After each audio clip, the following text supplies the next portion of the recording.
आपले शिष्य देशाचे पंतप्रधान नरेंद्र मोदी शिष्य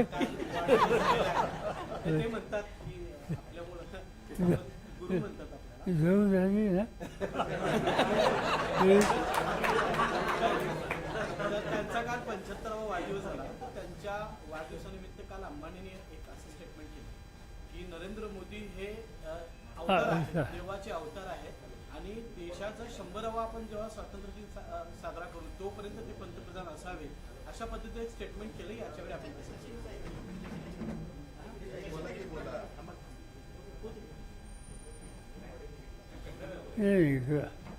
असं आहे की 75वा वाढदिवस हा साहजिकच कुणी व्यक्ती असो तिच्या कुटुंबात त्यांच्या सरकारांचा तो दिवस महत्त्वाचा असतो आणि त्या दृष्टीनं प्रधानमंत्री 75 वर्षामध्ये प्रधानपद करतात त्याच्याबद्दलचं अभिनंदन समाधान हा वेगवेगळ्या क्षेत्रातले लोक निश्चित करतात. हे करण्याच्या सोबत मी गेली, मी त्यांना पत्र लिहिलं, ट्वीट केलं, त्यांचं अभिनंदन केलं.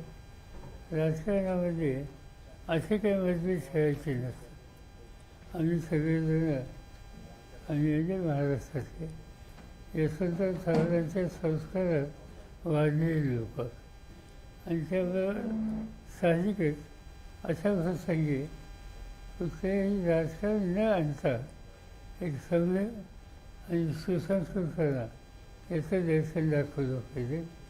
त्या दृष्टीनं अनेकांनी देशातल्या किंवा देशाबाहेरच्या नेतृत्वाने प्रधानमंत्र्यांचं अभिनंदन केलं आणि ते असते. पण अवतारपूर्वी आणखी काय काय या गोष्टी मला काही भाषा समजत नाही आणि मी अशाच्या मागे नसतो त्यामुळे मी काही त्याच्यावर भाष्य करू इच्छित नाही. माझा 75वा वाढदिवस जेव्हा होता त्या 75व्या वाढदिवसाला मोदी स्वतः आले होते. त्यांनी भाषणही केलं होतं, आणखी अनेक लोक होते. पण तिथं त्यांनी राजकारण आणलेलं नाही आणि आम्ही आणू इच्छित नाही. आमच्या शुभेच्छा आहेत. देशासाठी त्यांना काय करायचं असेल ते योग्य करावं एवढीच अपेक्षा. 75 वर्षानंतर संविधानिक पदावरून थांबावं असं एक सूर आर्यचं म्हणणं उमटतं. आता मी थांबलो नाही तर मला बोलायचा नैतिक अधिकार नाही. माझा 85 झाले 10 वर्ष. पंतप्रधान मोदींचा वाढदिवस साजरा झाला पण कालचे पेपर जर आपण पाहिले तर शिंदेची सगळी जाहिरात पहिल्या पानावर वृत्तपत्रात दिसले. भाजपवर कुरघोडी करण्याचा प्रयत्न शिंदेचा आहे असं म्हणता येईल आपल्याला. माहीत नाही पण वर्तमानपत्राच्या काही समस्या असतात त्यामुळे संबंध पान जाहिरात मिळाली तर त्याच्याबद्दलचा आनंद असतो. जे स्वतः फेरफार चालू होतं हे कधी पाहिलं नव्हतं पण शिंदे साहेबांनी त्यांच्याबद्दलची आत्मीयता दाखवली. भाजपमध्ये मोदी सुरू होण्यापूर्वी भारतीय जनता पक्षामध्ये मोदींचं युग सुरू होण्यापूर्वी त्यावेळचे जे सगळे ज्येष्ठ होते लालकृष्ण अडवाणी मुरली मनोहर जोशी त्यांना 75 वर्षानंतर थांबायला सांगितलं तर मोदीने आता थांबायला पाहिजे काय? असं आहे तुम्ही म्हणता ते मी वाचलं होतं त्याच्यावर आत्ता काही लोकांनी खुलासा केला आणि तो खुलासा असा आहे की आम्ही असं बोललोच नव्हतो, आम्ही अशी चर्चाच केली. ठीक आहे कशाला आपण त्याच्याबद्दल नाही म्हणता. आपण वाचलं होतं, तुम्ही छापलं होतं ते आम्ही वाचलं पण ते म्हणतात नाही. ठीक आहे आनंद आहे. एकीकडे सरकार एकाच कामासाठी निधी नसल्याचं सांगते आणि दुसरीकडे जाहिरातीवर पट्टावधी रुपये खर्च करते. त्या जाहिराती बघितल्या तर बहुतेक खाजगी दिसते. त्याच्यात सरकारी जाहिरात फक्त एखाद दुसरी दिसली. गेल्या आठवड्यात मुख्यमंत्री देवेंद्र फडणवीसांची जाहिरात होती तेव्हा बावन्न सगळ्या पेपरला त्याच्यावर कुठलाही उल्लेख नव्हता. कुणाचंही सरकारी जाहिरात होती की खाजगी होती कळत देवा बघितलं मी ते छत्रपतींचं दर्शन घेताना एकीकडे आहे की त्याच्यामध्ये शिवाजी महाराज यांच्याबद्दलच्या आपल्या अंतःकरणाच्या भावना, आदर हा आपण सगळेच व्यक्त करतो. देवाभाऊ म्हणून जे काही दिलं प्रसिद्धीमध्ये, त्याच्यामध्ये त्यांनी छत्रपतींच्या बद्दलची आपल्या मनातली भावना ही व्यक्त केली. मी वेगळा विचार करतो. छत्रपतींचे आशीर्वाद त्यांना हवेत तो मागण्याचा अधिकार आहे. पण आज महाराष्ट्रामध्ये अनेक ठिकाणी अतिवृष्टी झाली, शेतीचं नुकसान झालं, शेतकरी संकटात आहे. अनेक ठिकाणी जमिनी वाहून गेल्या, सोयाबीनचं काही पिकं ही उद्ध्वस्त झाली. अशा वेळेला शिवछत्रपतींनी त्यांच्याकडे राज्य होतं तेव्हा काय केलं? त्या काळात दुष्काळ पडला आणि दुष्काळाच्या नंतर पाऊस आला, पण शेती करायला शेतकऱ्यांच्याकडे साधनं नव्हती. नांगरट करायची होती तर नांगराला फाळ नव्हता.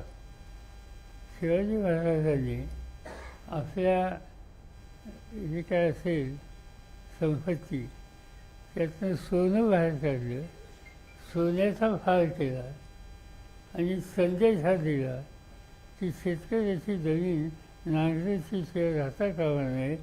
त्या नांगरटीला फाळ नसेल तर सोन्याचा सुद्धा फाळ आम्ही या ठिकाणी बसू. तात्पर्य हे आहे की या सगळ्याकडं बघण्याचा दृष्टिकोन शिवाजी महाराजांचा काळ होता हा त्यातनं स्पष्ट होत आहे. पण दुसऱ्या बाजूनं आज महाराष्ट्रात ठिकठिकाणी अतिवृष्टी आणि शेतीचं नुकसान, पिकाचं नुकसान हे दिसतं आहे. बघूया आता पंचनामे कधी करतायत, प्रत्यक्ष मदत कधी पोहोचते, या सगळ्याकडे आशेने शेतकरी पाहतोय आणि त्यामुळं देवाभाऊनी या सगळ्याकडे अधिक लक्ष द्यावं. महापालिकांच्या निवडणुकीसाठी उद्धव ठाकरे आणि राज ठाकरे एकत्र येत आहेत. आपल्या राष्ट्रवादीची भूमिका काय राहणार आहे? त्यांच्यासोबत राहणार असं आहे की त्यांचं सेल्फी मी घातलं, आमची काही चर्चा नाही, कारण मी मुंबईत नाही आहे, सतत बाहेर आहे. आता 1-2 दिवसांनी जाईन तर आम्ही बसून याचा निर्णय घेऊ. पण तो निर्णय सगळीकडे सारखा असेल असं नाही. कारण नगरपालिका, महानगरपालिका प्रत्येकाचं बरंच स्थान कुठं आहे हे बघून त्या संबंधीचे ते निकाल.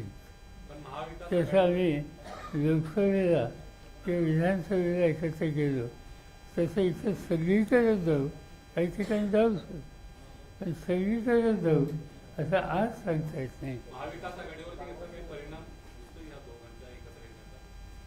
नाही, माहिती आहे असं आहे. समजा ते एकत्र आले आणि त्याच्यामुळे मुंबईमध्ये शक्ती वाढली तर आम्हाला आनंद आहे. सर, काल याच पार्श्वभूमीवर काल ठाकरे गटाचा एक मेळावा देखील तिथं मुंबईमध्ये झाला. त्यावेळी उद्धव ठाकरेंनी असं वक्तव्य केलं की सत्ताधाऱ्यांना राष्ट्रवादीला किंवा काँग्रेसला लक्ष करायचं नाही, तर ठाकरे ब्रँड हा मोडून काढायचा आहे आणि यासाठी मला टार्गेट केलं जाते असं त्यांचं म्हणणं आहे. आणि महानगरपालिका निवडणूक म्हणजे आपल्यासाठी ऍसिड टेस्ट आहे असं ते म्हणताय. साहजिकच आहे, कारण आज मुंबई किंवा ठाणे या भागामध्ये त्यांचं शक्तिस्थान आहे. त्यांच्याकडे अनेक वर्ष महानगरपालिकेची सत्ता होती आणि त्यामुळे त्यांनी तशी अपेक्षा ठेवली तर त्याच्यामध्ये काही चुकीचं नाही.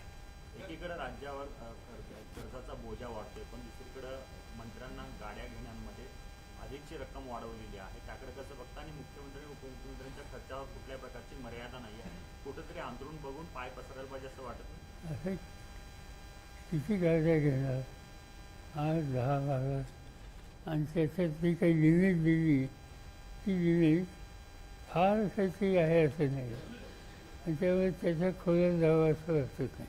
सर, मराठा आरक्षणाच्या संदर्भामध्ये हैदराबाद गॅजेटची काही अंमलबजावणी करण्याच्या हालचाली सुरू आहेत. त्याला छगन भुजबळ सातत्यानं विरोध करतायत. आज समता परिषदेचा एक मेळावा देखील ते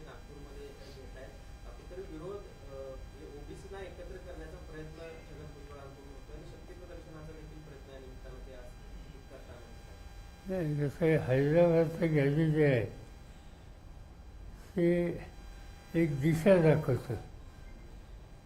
मला स्वतःला हैदराबादचं गॅजेट आणि त्याच्यातलं दृष्टिकोन हा यापूर्वी माहीत नव्हता. त्याची कॉफी मला हल्ली मिळाली. त्याच्यामध्ये त्याचा आधार महाराष्ट्र सरकारने घेतला. मला याच्यामध्ये दोन गोष्टी विचार करायला लावते. हा प्रश्न स्वतःला सामंजस्य राहावं, आपल्याची एकीची वेग हे उसळून देऊ नये, ही भावना सगळ्यांचीच असणार, त्याच्यात काही वाद नाही. मग ते करायचं असेल तर कटुता कमी झाली पाहिजे आणि सुसंवाद साधला पाहिजे. म्हणजे भुजबळ असतील, मुख्यमंत्री असतील, त्याची कमिटी त्याचे प्रमुख असतील, त्या सगळ्यांशी सुसंवाद साधून एक सामंजस्य महाराष्ट्रात कसं राहील त्याची काळजी घ्यायची गरज आहे. कारण या प्रश्नावर गावागावामध्ये कटुता आणि संघर्ष हा महाराष्ट्राच्या दृष्टीने घातक आहे. आता हे करायचं असेल तर एकत्र कसं यायचं आणि त्याची जबाबदारी साहजिकच सरकारने याच्यात काही निर्णय घेतले. राज्य सरकारने निर्णय घेतल्याच्या नंतर पुढची दिशा ठरवायला त्यांनी 2 कमिट्या केल्या. एक कमिटी विशेषतः मराठा समाजाच्या प्रतिनिधींची आणि दुसरी कमिटी ओबीसींचं प्रतिनिधित्व करतात त्यांची. एकाचे अध्यक्ष विखे आणि एकाचे त्यांचं नाव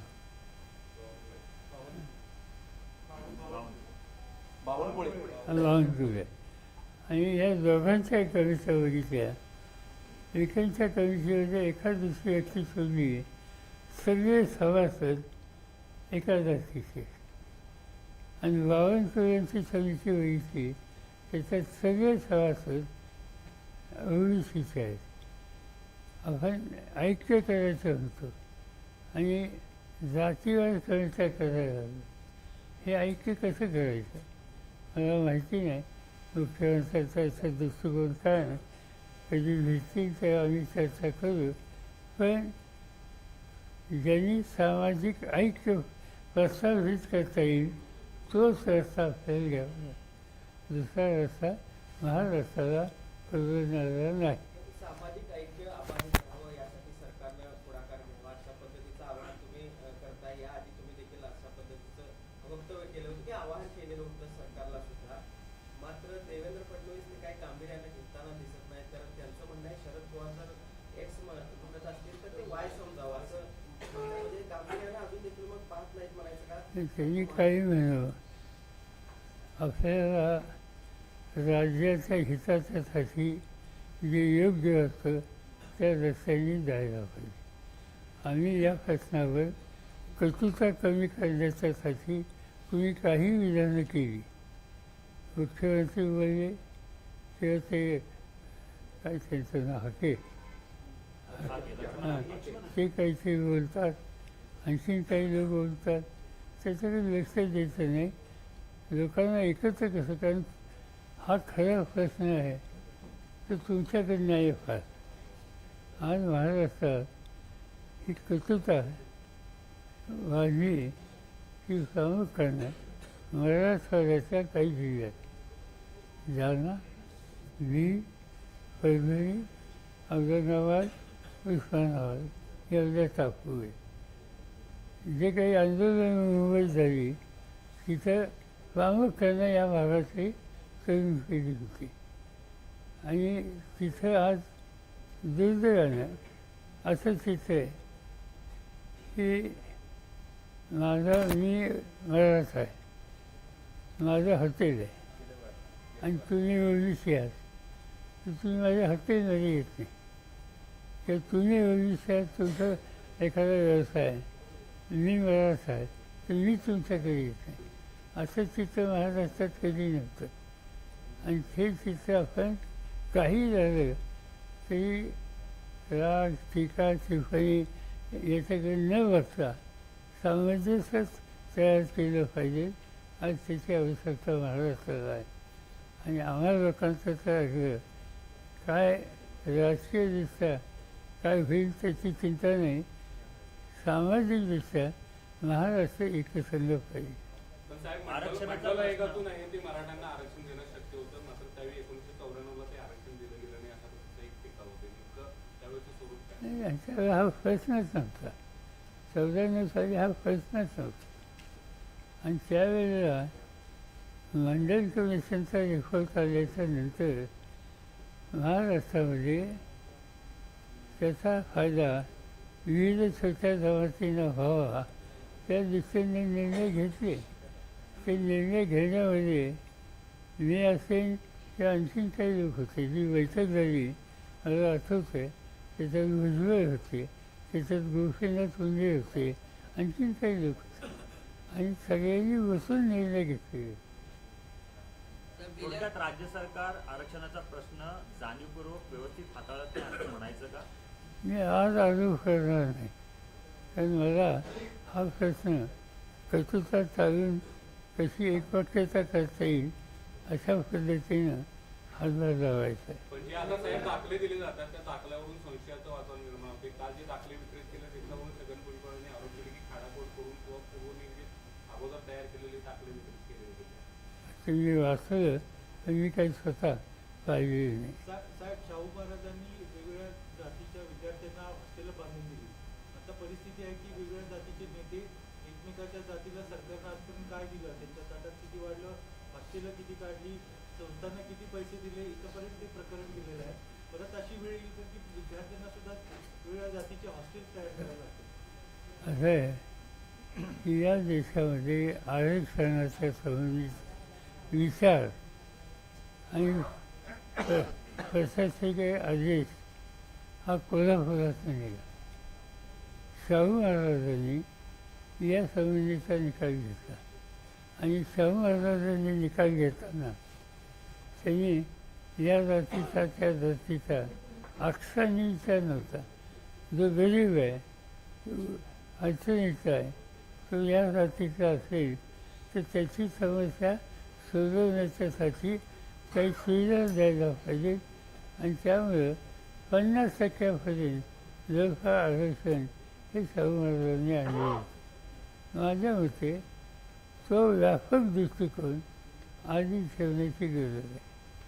राहुल गांधी पत्रकार परिषद घेतात. गेल्या अनेक दिवसांपासून सातत्याने त्यांनी पत्रकार परिषद घेऊन खरं तर आयोगाच्या विरोधात त्यांनी भूमिका मांडली होती. मात्र ज्या पद्धतीनं उत्तरं त्यांना मिळत आहेत ती कशी तुम्ही बघताय? आणि आज ते हायड्रोजन बॉम्ब त्या ठिकाणी फोडणार असं सांगतात. असं आहे की इलेक्शन कमिशन त्यांच्याकडून काही निर्णय घेतले गेले त्याच्याबद्दलची नाराजी ही देशाच्या नॉन BJP जे पक्ष आहेत त्यांच्यात आहे. काल पार्लमेंटचं सेशन होतं. त्या पहिल्यांदा माझ्यासह 300 खासदार पार्लमेंटच्या बाहेर आले आणि इलेक्शन कमिशनवर मोर्चा काढून गेले. त्याच्यात राहुल गांधी होते, खरगे होते, मी होतो, सगळे सिनियर लोक. एक गोष्ट लक्षात ठेवा की 300 खासदार पार्लमेंट सोडून रस्त्यावर येतात ही काही दुर्लक्षित करण्याचा भाग नाही. आणि त्याच्यामागं दृष्टिकोन हाच होता की निवडणूक आयोगानं एकंदर बघण्याचा दृष्टिकोन बदलला पाहिजे. त्यांच्याशी वाटाघाटी करायला, चर्चा करायला आम्ही सगळे येऊ इच्छितो असं ठरवलं. पण त्यांनी सांगितलं की तुम्ही 300 असाल नाही तर 200 असाल, कोणतेही फार लवकर द्या. पण तुम्ही कोण होता हा भाग सोडा. पण हे दुर्लक्ष करून चालणार नाही की 300 खासदार होते. हे काही लहान स्थान आहे असं नाही. लोकांनी निवडून दिलेले असे प्रतिनिधी आहेत. पण त्यांच्याशी बैठकीला सुद्धा अतिथती घालून इलेक्शन कमिशनने भूमिका घेतली त्याला आम्ही त्यांना भेटू शकलो नाही. आणि दुसरी गोष्ट अशी आहे की राहुल गांधी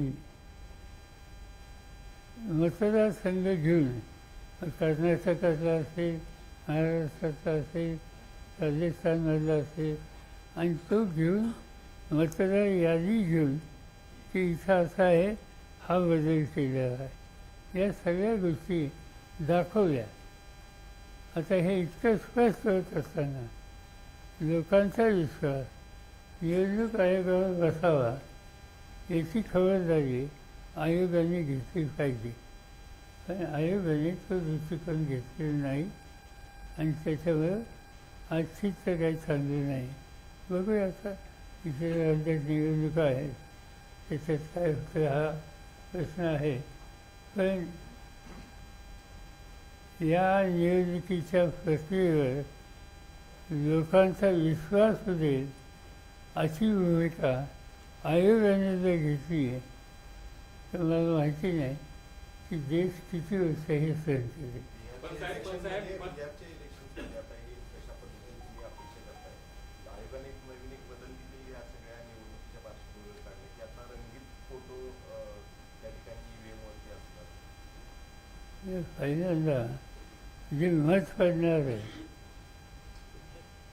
ते असं काल आमच्याच पक्षाचं नाशिकला अधिवेशन होतं आणि त्या ठिकाणी आम्हाला काही लोकांनी दाखवलं. त्याच्यात काय दाखवलं? मशीन होतं, मतपत्रिका होती, तुम्ही जायचं, त्या मतपत्रिकेवर अनेक चिन्ह होती. कुठं आंबा होता, कुठं केळी होती, कुठं द्राक्ष होती, कुठं बैलगाडी होती, असे वेगवेगळे. तर समजा बैलगाडी त्या मताचं वतन तुम्ही लावलं ती खाली चिठ्ठी येते, चिठ्ठी आलेली दिसली, पण नंतर चिठ्ठी उघडल्याच्या नंतर तिथं कमळ होतं, बैलगाडी नव्हती. म्हणजे मत दिलं एकाला, दिलं कमळाला. असं प्रात्यक्षिक आम्हाला सगळ्यांना, तुम्ही होता ना, तुम्ही या सगळ्यांना दाखवलं. याचा अर्थ कुठंतरी इथं गफलतोय ही भावना लोकांच्या मनात झाली. ही कलेक्टिव्ह ॲक्शन घेऊन दुरुस्त केली नाही तर लोक कायमच शांत असतात असं नाही. दुर्दैवाने आयोगाच्या संबंधी असं बोलायची वेळ कधी आली नव्हती. आज ती येते आणि त्याचं एक्सपोजर हे राहुल गांधींनी अधिक केलं. आता ते काय हरदोदूर मला माहिती, मी वाद बघतोय, त्याच्यातून आणखीन काही कळत. साहेब या मतचोरीचा फटका तुमच्या पक्षाला बसला काय? कारण अनेक काटावरती उमेदवार आहेत तुमचे पडले गेले. जयंत पाटलांनी सुद्धा आता नाशिकच्या मेळाव्यात सांगितलं की आमचे उमेदवार आहेत की बहुसंख्य मतं त्यांना पडली, कोणातरी डिपॉझिट जप्त झालं नाही आणि त्याचा फटका नेमका NCT बसला गेला. नाही की आम्हाला असं ऐकायचं बरं, माझंच उदाहरण सांगतो. माझ्या पक्षाने लोकसभेच्या 10 जागा लढवायचा निकाल घेतला. तुम्ही लोकांनी 10 पैकी आमच्या 9 निवडून. त्याच्यानंतर विधानसभेची निवडणूक झाली. त्या विधानसभेच्या निवडणुकीमध्ये आम्हाला 10 जागा मिळाल्या. लोकसभेला 48 पैकी 10, लोकसभेला 10 मिळाल्या 9 आणि 288 विधानसभेच्या त्याच्यात मला आठवत नाही पण आम्ही 110 वगैरे काहीतरी लढवले असतील, मिळाल्या 10. तिथे खाली त्याच्या आधीच्या लोकसभेच्या निवडणुकीत तिथे आमच्या जागा आल्या. पण 6 महिन्यांनी 8 महिन्यांनी तिथे सगळीकडे पराभव झाला. हा होऊ शकतो, सरसकट नाही तर कुठं होऊ शकतो.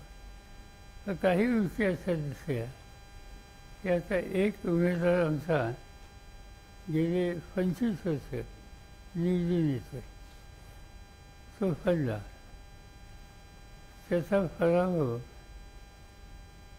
म्हणजे त्याला एकंदर पडलेली होतं 1,09,06. त्याच्या शेजारच्या मतदारसंघात आमचा दुसरा उमेदवार की जो 5 वेळी निवडून आले होता त्याचा पराभव झाला आणि त्याचा पराभवसुद्धा 1,0906. म्हणजे 2 मतदारसंघात शेजारी एक फरलंगाचं अंतर आणि दोघांच्या पराभवाच्या आकडे समान आहे. त्याच्यामुळे शंका निर्माण, माझ्याकडे काही पुरावा नाही पण शंका नक्कीच निर्माण होते. आणि ही शंका इलेक्शन कमिशनबद्दल ही होते. कॉन्स्टिट्युशनल बॉडी आहे, कॉन्स्टिट्युशनल संविधानात या संस्थांनी आपलं विश्वासार्हता हा ठेवला पाहिजे, तो ठेवला नाही हा विचार देशामध्ये लोकांच्याच येतो. उत्तम जानकरांनी जो आरोप केला होता त्यांना त्यांच्याच गावातलं मतदान कमी पडलं, मतदान घेण्याचा सुद्धा त्यांनी तो प्रयत्न केला होता, तो संशय खरा वाटतो. मी गेलो होतो त्या गावात. त्या गावाची जी बैठक झाली मतदानाची ती मागणी जी केली ती बघायला मी स्वतः तिथे गेलो. पण सरकारने यंत्रणा वापरून त्या सगळ्या गोष्टी तिथं होऊन दिल्या नाही. प्रश्न निवडणूक होऊन गेली होती. निवडणूक होऊन गेल्यानंतर एका गावात लोकांनी सरकार केली की आम्ही असं मत टाकलं होतं पण तिथं निघालं दुसरं, म्हणून आमची ट्रायल पुन्हा घ्या हे गावकऱ्यांनी सांगितलं आणि ती मताची पेटी ठेवली आणि ट्रायल त्या ठिकाणी घेतली. याच्यात काय गुन्हा आहे? पण हे तुम्ही करताय म्हणून ॲक्शन घेतली गेली, केसेस केल्या गेल्या आणि हे डेमॉन्स्ट्रेशन करून दिलं नाही. याच्यामुळे शंका निर्माण होते.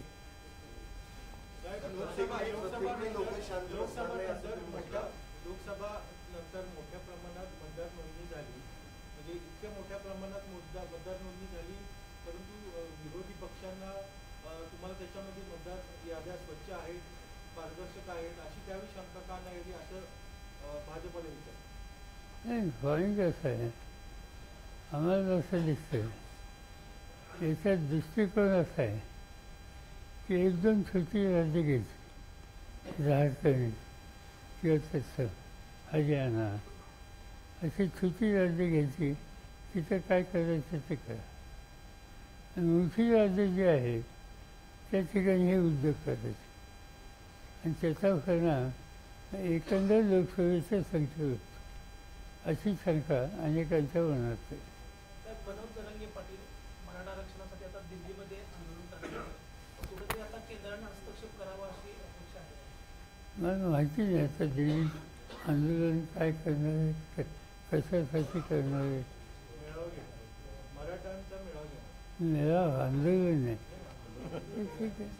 तुम्ही मगाशी म्हणाला की प्रत्येक वेळी लोक शांत बसतील असं नाही, ज्या पद्धतीनं आयोगानं स्पष्टीकरण दिलं पाहिजे त्याच्या मनात शंका दूर केली पाहिजे.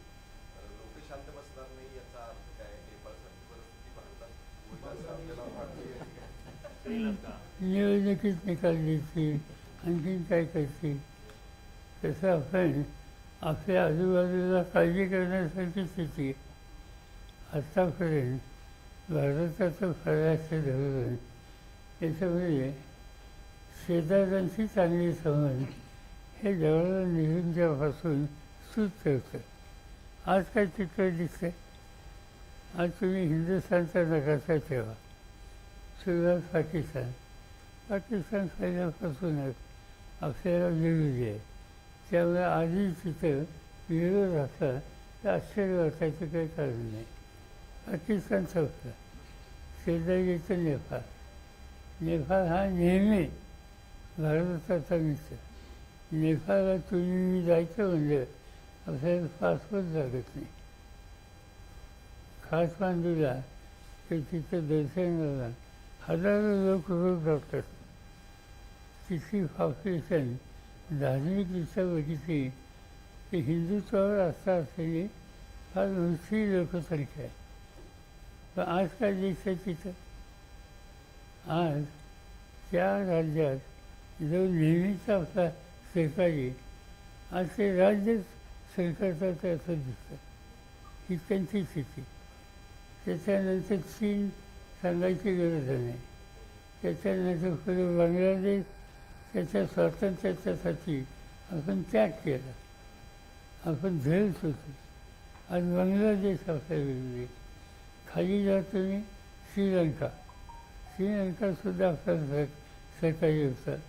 मला स्वतःला आठवतं आहे की त्या देशात अन्नधान्याची अडचण आली त्यावेळेला तुमचे मनमोहन सिंग प्राईम मिनिस्टर होते आणि माझ्याकडे अन्न आणि शेती होतं. मला तिथं जायला सांगितलं आणि आम्ही जाऊन त्या ठिकाणी तिथल्याच श्रीलंकेच्या अन्नाचा प्रश्न त्यांच्याशी सुसंवाद करून आम्ही सोडवला. त्याच्यात श्रीलंकेचे आमचे संबंध अतिशय चांगले होते. आज श्रीलंकासुद्धा आमचा मित्र राहिला नाही. आज आम्हाला शेजारी मित्र कोण आहे? आणि माणसं दुखवली, देश दुखवले आणि भारताच्या परराष्ट्र धोरणाच्या संदर्भात आंतरराष्ट्रीय पातळीवर प्रश्नचिन्ह आलेले आहे. आणि याच्यामध्ये आजचं सरकार केंद्राचं हे कितपत यशस्वी आहे याचा विचार करायची वेळ आली.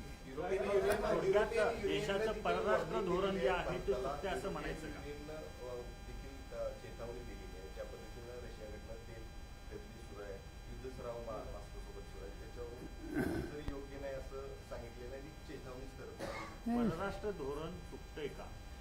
नाही, असं आहे की आता समजा यांनी प्रश्न विचारला, आपल्याला पेट्रोलियम प्रॉडक्ट घ्यावे लागतात. आपली देशाची गरज ही देशातच भागत असं नाही. आपल्या जो काही आसामच्या त्या भागात पेट्रोलियम मिळतं ते फार मजा येते आणि मग आपण आयात करतो. आयात ज्यावेळी करायचं आहे त्या आपल्याला कमीत कमी किमतीमध्ये जो देईल त्याचा विचार करायचा का नाही? आणि त्या दृष्टीनं रशिया हा भारताचा जुना मित्र आहे.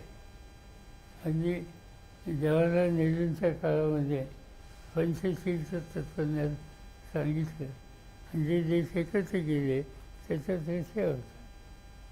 आणि तोच रशिया आज तुम्हाला तेलाची गरज असेल तर कमी किमतीमध्ये जर देत असेल तर घ्यायचं का नाही? पण आम्ही तिथं तेल घेतो म्हणून अमेरिकेचं प्राईम मिनिस्टर काहीतरी वक्तव्य करतायत ते का आम्ही मान्य करतो? आमच्या हिताचा आम्ही विचार करू, त्यांना त्यांच्या हिताचा विचार करायचा अधिकार आहे. आम्ही काही नाही म्हणत नाही. पण हे जे घडतं आहे म्हणजे तुम्ही लेखा मारता एकमेकाला चांगली गोष्ट आज तुम्ही सोपता, पण हे असलं सहन करू नका की ज्याच्यामुळे देशाच्या अर्थव्यवस्थेत अडचणी. तेल स्वस्त घेतलं जातं, परंतु तेल आयात स्वस्त केलं जातं, परंतु ग्राहकांना त्याचा लाभ होत नाही. अजून 105 रुपये 104 रुपये असतं. अमेरिकेच्या ट्रम्पचे ॲडवायझर जे आहेत ते म्हणतात की मधले जे रिफायनर्स आहेत त्यातले एक जे पुरुष मानतात ती लोक ह्यातला नफा मोठ्या प्रमाणात खातात. प्रश्न असा आहे त्याला रशिया जवळ का जो तुम्हाला स्वस्तात तेल देतो ते आम्ही आणल्याच्या नंतर आम्ही तुम्हाला काय भाव देतो त्याच्यावर आमचं टीका करा. आमच्या म्हणजे केंद्र सरकार याला रशिया जबाबदार नाही. सर, आपण आज साखर कामगारांच्या मेळाव्यासाठी आलेला आहे. तर आपल्या प्रयत्नामुळे एक गोष्ट चांगली झाली की त्यांना वेतनवाढीचा करार झाला, परंतु त्यांची अडचण अशी की त्यांची अंमलबजावणी होत नाही. हा मुद्दा एक. दुसरा मुद्दा असा की यावेळी साखर कारखान्यांनी साखरेची किंमत हमी भाव आणि इथेनॉलची किंमत वाढवून द्यावी अशी मागणी केलेली आहे. आपल्या केंद्राकडे काय भूमिका आहे? तिसरा मुद्दा असा की केंद्रीय मंत्री नितीन गडकरी यांनी इथेनॉल वाढवण्याचे प्रयत्न सुरू आहे त्यामध्ये विरोधी अडथळा आणते असा एक आरोप केलेला आहे. त्याबद्दल आपलं भूमिका काय? आणि त्या निगडीत दुसरा मुद्दा असा की अमेरिकेने जे 50% टेरिफ लावलेला आहे त्याच्यामुळे कृषी जे शेतकरी आहेत त्यांच्यावर खूप मोठ्या अडचणी आल्यात. आपले कृषी मंत्री म्हणून आपण केंद्रीय काम केलेलं आहे, आपली या संदर्भातली भूमिका काय आहे? असं काही हा शेवटचा मुद्दा सांगतो. माझ्याकडं हा विषय होता आणि आमचं आणि अमेरिकेचं या प्रश्नावर मतभिन्नता होती. त्यातनं काहीतरी मार्ग काढावा म्हणून मी त्या ठिकाणी जावं वॉशिंग्टनला आणि तिथे जे त्याचे काँग्रेस आणि शेतीचे मंत्री आहेत त्यांच्याशी वार्ताहर करून हा प्रश्न सोडवावा असं मला सुचवलं. गेलो 5 दिवस आमची चर्चा चालली. ही फक्त शेतीच नाही अनेक गोष्टी होती. परंतु अमेरिकेने मला सांगितलं की दोघांच्यात करार करायचा. त्या करारामध्ये कृषी उत्पादन आणि दुग्ध उत्पादन हे दोन्ही आयटम तुम्ही घेतले पाहिजे. मी त्यांनी सांगितलं की आमचा देश कृषी उत्पादन आहे, शेतकऱ्यांचा देश आहे आणि तिथं आम्ही धान्य बाहेर देशात आणायला लागलो. एक काळ होता आमच्याकडे कमी होतं त्यावेळेला, ती दिवस आज राहिले नाही. आज आम्ही निर्यात करणारे झाले. असं असताना अमेरिकेतनं गहू आणायचा, अमेरिकेतनं शेतीचा माल आणायचा, हे आमच्या शेतकऱ्यांच्या दृष्टीने योग्य नाही. आणि दुसरा त्यांचा आग्रह होता की दूध त्याच्यावरचे पदार्थ हे तुम्ही घेतलेच पाहिजेत. आमचा सक्त विरोध त्याला होता आणि तो आम्ही मान्य केला नाही. त्यांचं म्हणणं होतं की तुम्ही कारण नसताना विरोध करता. मी त्याला एक दुसरं कारण सांगितलं की अमेरिकेमध्ये आपण पशुखाद्य तयार करतो, इथे करतात. पशुखाद्याचं एकेकाळी शेतकरी संघाचं पशुखाद्य वैयक्तिक असलेलं मला आठवतं एका काही फार लोकप्रिय होतं. पण आपलं पशुखाद्य कशात नव्हतं, धान्यात नव्हतं. अमेरिकेमध्ये पशुखाद्य कशात करतात, ते गाई, म्हशी, बैल यांची हत्या केली जाते. त्याचं रक्त आणि त्याचं मांसाचे तुकडे हे पशुखाद्यात दिले जातात.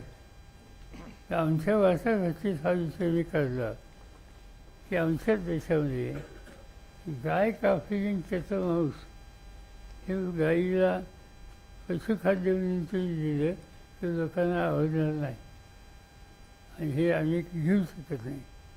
त्याच्यामुळे ह्या दोन्ही गोष्टी त्यावेळेला आम्ही अमान्य केल्या. आज तोच आग्रह पुन्हा केलेला आहे आणि मला एक गोष्ट केंद्राची ठीक वाटते की त्यांनी अमेरिकेच्या दबावाच्या समोर त्यांनी संमती दिली नाही. ही चांगली गोष्ट आहे.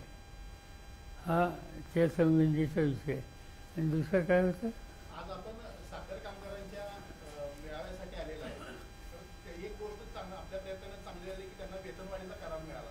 परंतु त्यांची खंत अशी आहे की त्यांना वेतनवाढीचे फायदे मिळाले नाही. कसं आहे, वेतनवाढीचा निर्णय माझ्याच ऑफिसमध्ये, कारण तिथं कारखाने आणि युनियन यांच्यात एक वाक्यता नव्हती. गेले 30 वर्ष असा प्रश्न ज्यावेळी येतो ते लवाद माझा असतो आणि यावेळी लवाद माझा होता आणि माझ्या लवादामध्ये आम्ही हा प्रश्न सोडवला. कामगारही खुश होते, कारखाने खुश होते. पण एक गोष्ट आता दिसते की ज्याची आम्हाला चर्चा करावी लागेल, कारखाना संघाची. महाराष्ट्रात 135 कारखाने असेल की त्या 135 कारखान्यांनी कामगारांचे 600 कोटी रुपये थकवलेले. ही गोष्ट योग्य नाही. दुसरा मुद्दा ज्याची चर्चा आम्हाला करावं लागेल की काम करणारा कामगार एक 365 दिवस काम केल्याच्या नंतर तो काय होतो, त्यांना सवलत काही मिळतं. आत्ता महाराष्ट्रातल्या साखर कारखान्यात 40% कामगार कंत्राटी आहेत आणि कंत्राटीला नोकरीची खात्री नसते. हे दुःखद त्याच्यात आहे आणि हे चित्र कामगारांच्या दृष्टीने चांगलं नाही. आजपर्यंत साखर कारखाने आपण खाजगी हा वर्ग जास्त नव्हता. आता कोल्हापूर जिल्ह्यामध्ये त्या कोल्हापूर शुगर मिल नावाची एक मिल होती रुयांची. ती जर सोडली तर इथं खाजगी काही फारशा गेलेल्या नव्हत्या, सगळ्या सरकारीच होत्या. ते चित्र महाराष्ट्रात होतं. आज काय दिसतं आहे, महाराष्ट्रामध्ये 101 खाजगी आहेत आणि 99 सरकारी आहेत. याचा अर्थ सरकारीपेक्षा खाजगी कारखाने वाढले. तिथं जी काळजी सरकारमध्ये कमीत कमी आपसात बसून कामगारही आपलेच आहेत म्हणून त्यांच्या हिताचा विचार होतच. पण या खाजगी कारखान्यांच्यामध्ये कारखाने चांगले चालवतात, त्याच्याबद्दल तक्रार नाही. पण त्याच्यामध्ये कामगारांच्या हिताची जपणूक वेगळ्या पद्धतीने केली जाते. कामगारांची संख्या ही कमी केली जाते आणि हे प्रश्न आहेत, त्यातनं काहीतरी मार्ग काढावा लागेल. आज महाराष्ट्राच्या साखर कारखान्यांचे कामगारांच्या जे युनियन आहेत ते सगळे पन्हाळ्याला जाणार आहेत आणि बघूया त्यांचं म्हणणं जाऊन मला ऐकायचं आहे आणि याचं मार्ग काढायचं. स्थानिक स्वराज्य संस्थांच्या निवडणुका येऊ घातलेल्या आहेत. विधानसभेच्या निवडणुकीबद्दल अनेकांच्या मनामध्ये प्रश्नचिन्ह आहे. सामनातून सुद्धा हा प्रश्न विचारण्यात आला की स्थानिक स्वराज्य संस्थांच्या निवडणुका तरी लोकशाही पद्धतीनं पार पडतील का, आपल्याला काय वाटतं?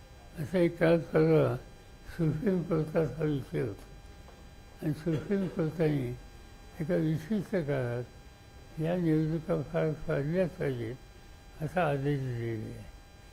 तर बघूया आता या आठवड्यातच निकाल. साहेब, राज्याच्या वर्कशॉपला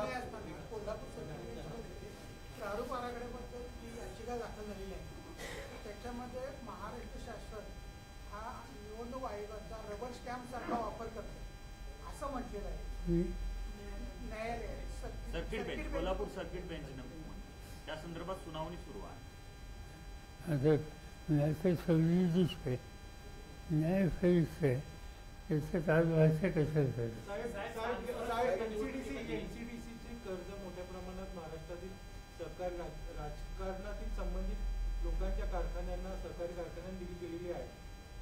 पक्ष प्रवेश केल्यानंतरही दिली गेलेली आहेत आणि मागच्या निवडणुकीच्या वर्षामध्ये 46 सहकारी कारखान्यांना 7,700 कोटीचं एनसीडीसी मार्फत कर्ज दिलं. त्याचा राजकारणासाठी कुठेतरी केंद्राकडून वापर होतोय का? असं कारखाना अडचणीत असेल तर तो चालू करायला मदत होत असेल दिल्लीवरनं काहीच नाही, त्याला काही विरोध करायचं कारण नाही. पण साहेब, पण हे धोरण चेहरेवरून ठरवू नये, हे सरसकट धोरण असलं पाहिजे. पण यात राजकारण शिरलं मग सहकारी कारखानदारी मोडकळीस येणार नाही काय? जर राजकारण शिरावं लागलं सहकार क्षेत्रामध्ये पक्षीय आता मी तुम्हाला आखरी सांगितले की 106 खाजगी कारखाने आणि 100चे 101 हे सरकारी. यापूर्वी असं चित्र नव्हतं. आपल्याकडे 70% कारखाने हे सरकारी असायचे, 30% हे असायचे. आज उलटं चित्र. नेत्यांच्या कंपन्यांना मद्यविक्री परवाने देण्याचा जो काही विषय होता तो गुंडाळा राज्य सरकारने अशा प्रकारची माहिती समोर येते, कसं बघता तुम्ही? मला माहिती नाही. स्वराज्य संस्थांच्या निवडणुका डोळ्यासमोर ठेवून अशा पद्धतीनं निर्णय मागे घेण्याची नामुष्की सरकारवर आली का? अशा पद्धतीचे मुद्दे वाईन शॉपला परवानगी देणं हा मुद्दा निवडणुकांमध्ये येऊ शकतो, म्हणून हा निर्णय मागे घेतला असावा असं वाटतं. कोणता निर्णय? वाईन मद्यविक्री शॉपला परवानगी जे देणार होते ते थांबवलेलं आहे. वाईन शॉपसाठी परवानगी तोच निर्णय आता मागे घेतला अशी माहिती मिळते. या सगळ्या निर्णय मागे घेण्यासाठी नाही, आम्हाला माहिती नाही त्याची सरकारचं काय धोरण आहे. पण एक गोष्ट सांगतो, आमचा याचा अर्थ मी शेतकरी आहे, मी ऊस उत्पादक आहे आणि शेतीची संघटना आहे देशाची, राज्याची. महाराष्ट्र राज्य सरकारी साखर कारखाना संघ, या सगळ्यामध्ये आम्ही जाणीवपूर्वक निकाल. कालच माझ्याकडे बैठक होती वसंतदादा शुगर इन्स्टिट्यूट, आणि तिथं आमचा एक आग्रह आहे की आता इथून पुढं साखर एक साखर हे सूत्र बदलणारं नाही. त्यामुळे ऊसापासून साखर ही साखर करण्याच्यासाठी ऊसाचा रस काढणं, त्याची साखर करणं, साखर केल्याच्या नंतर खाली जी मळी राहते त्याच्यापासून मोलायचे हे करणं, आणि जो ऊस गळीत केल्यानंतर जो ऊस असतो तो जाळायला वापरतो, त्याच्यापासून वीज, त्यामुळे वीज, अल्कोहोल किंवा इथेनॉल आणि साखर या तिन्ही गोष्टी केल्या पाहिजेत, तरच हा धंदा टिकेल असा निष्कर्ष आमच्यातल्या सगळ्या तज्ञांचा आहे. त्याला पोषक धोरण हे सरकारने द्यावं. मग ते दारूसाठी द्यायच्याऐवजी इथेनॉलला जर दिलं तर पेट्रोल आयात ही कमी करता येईल आणि 2 पैसे मिळतील, आणि तो आग्रह आमचा आहे. मुंबईच्या वाशीमध्ये 2 बेकायदेशीर इमारती पाडण्यासंदर्भात नवी मुंबई महापालिकेने नोटीस काढलेली होती, मात्र एकनाथ शिंदेने त्याला स्थगिती द्यायला लावली. हे कोर्टात ज्यावेळी प्रकरण गेलं त्यावेळी कोर्टानं एकनाथ शिंदेने कोणत्या अधिकारात ही स्थगिती दिली अशा पद्धतीनं झालेलं आहे. एकूणच ज्या पद्धतीनं अशा कामांमध्ये हस्तक्षेप वाढताना दिसतोय का मंत्र्यांचा असेल किंवा सरकारमध्ये? मला माहिती नाही की साहेब, आपल्या प्रयत्नामुळे इथेनॉल निर्मितीला प्रोत्साहन मिळालं, आणि आपल्या केंद्रीय मंत्री नितीन गडकरी असं म्हणतात की इथेनॉलची लॉबीच्या विरोधात काही लोक प्रयत्न करतायत, आणि त्यामुळं या प्रयत्नामध्ये, या प्रयोगामध्ये अडचणी येत आहेत. असं इथेनॉल हे लोकप्रिय करण्यासाठी अनेकांनी कष्ट केली. याच्यामध्ये गडकरींचं योगदान मोठं आहे. गडकरींचा या संबंधीचा दृष्टिकोन हा साखर धंद्याला आणि विशेषतः ऊस उत्पादकांना अनुकूल आहे, फायद्याचा आहे. त्यानंतर ग्राहकाला जी साखर मिळते त्याची किंमत कमी करण्याच्यासाठी सुद्धा त्याचा उपयोग होईल, आणि म्हणून गडकरी करतायत. त्याला कुणाचा विरोध असेल तर मला माहिती नाही, पण माझ्या मते ते करतायत ते शेतकऱ्यांच्या हिताचं. त्याला आता वाद एकनाथ शिंदे मुख्यमंत्री असताना मोठ्या प्रमाणात विकास कामं काढली गेली, परंतु आता सरकारला कंत्राटदारांचे पैसे द्यावे नाही, कंत्राटदार आत्महत्या करतात, हा मोठा गंभीर प्रश्न आहे. असं आहे गंभीर. पण आम्हाला कुठेही गेलं की कंत्राटदार देतात, कंत्राटदार देतात, आमचे पैसे थकवले, त्याच्या काही लोकांनी जीव दिला. आपण सर्व आभारी आहोत. आपण